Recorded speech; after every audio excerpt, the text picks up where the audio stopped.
Hey guys, uh, it's a little later than I originally wanted to do this recording. The sun is kind of going down as we speak, so I've got a very short amount of time.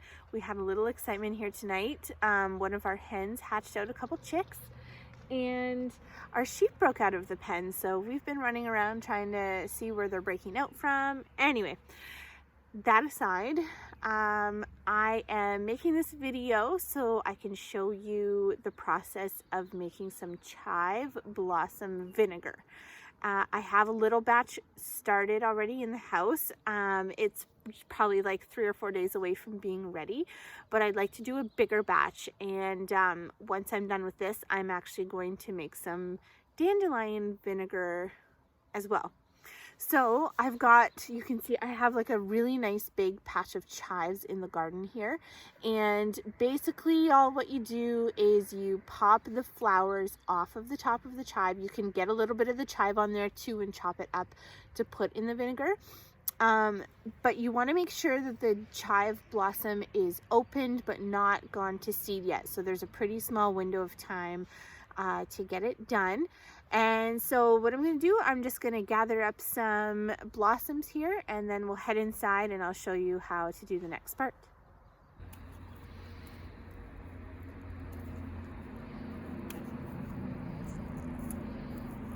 Last one. Oh, the bugs are so bad out here. So I've got all my blossoms in here. I'm actually just going to let it sit in some water for a little bit. If there's any little bugs or anything in there, it'll just kind of bring them out so that they get nice and clean before we put them in the vinegar. Okay, so this is the little batch that I've got going. I started it on June the 9th, so it should be ready in a few days here. But this one here I use just regular white vinegar, and the more I was reading, the more it seems that you should be using white wine vinegar. So I'm going to make a bigger batch tonight with the white wine vinegar. I've measured these and I have about 5 cups of chive flowers or blossoms, and the recipe calls for 1 cup of these and 1.5 cups of the vinegar. So with the 5 cups, I've got about 7.5 cups of the vinegar. And what I did last time with these ones is I kind of put them in the mortar and pestle, and I just kind of not crush them up to the point where they were falling apart, but just enough to kind of break them open and release some flavors. So that's what I'm going to do again, and then we'll transfer them over into the jar and pour the vinegar over top.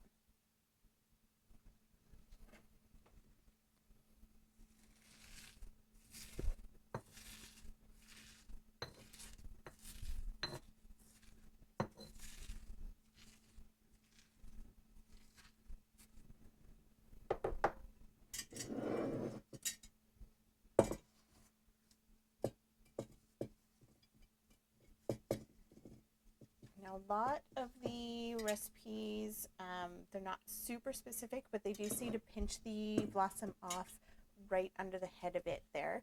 A couple of them have some pieces of chive left on them, and I also read that you can just kind of crush that up too, and it will release even more flavor into the vinegar. So I'm not too worried about some of them having some stems. Okay. So they say that it has, well, obviously they're chives, so it's got an onion flavor, and a lot of people will use this on salads, like a vinaigrette dressing. You can also mix it with oil, and a lot of people will actually use it in marinades, and we do cook quite a bit of our own meat that has either been purchased locally or hunted, so I'm excited to try it with some of that as well as salads. I love a good vinaigrette salad. So, I mean, we do marinades that include like red wine vinegar and onions and stuff. So this is kind of the best of both worlds, I think. So I rinsed it beforehand in here, like I showed you in the beginning of this video. I soaked them for a while in water so you can see all the little pieces of dirt and any little bugs or anything in there kind of got filtered out. Okay. Oops. All right, so I've got the blossoms in there. Like I said, we're going to be doing about 7.5 cups, so we'll do a nice full batch here. Now, this is the slow method of doing the vinegar, which requires it sitting like in a pantry or something for about 2 weeks.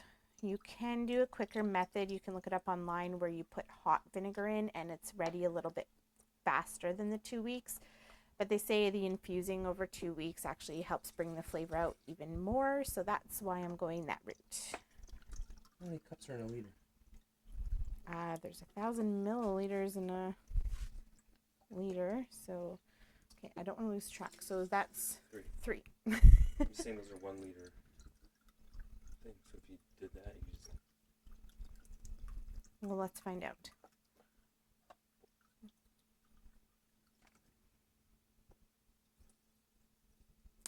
Okay. I'm just going to kind of push these flowers down, make sure they're nice and covered in there.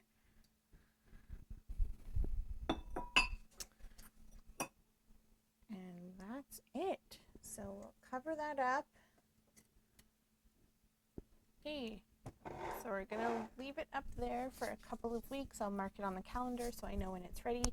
And when the time comes, basically what you do is you just take like a fine mesh strainer, you strain out all of the flowers in bits and pieces, and it's good to go, and it's going to be a nice pink color.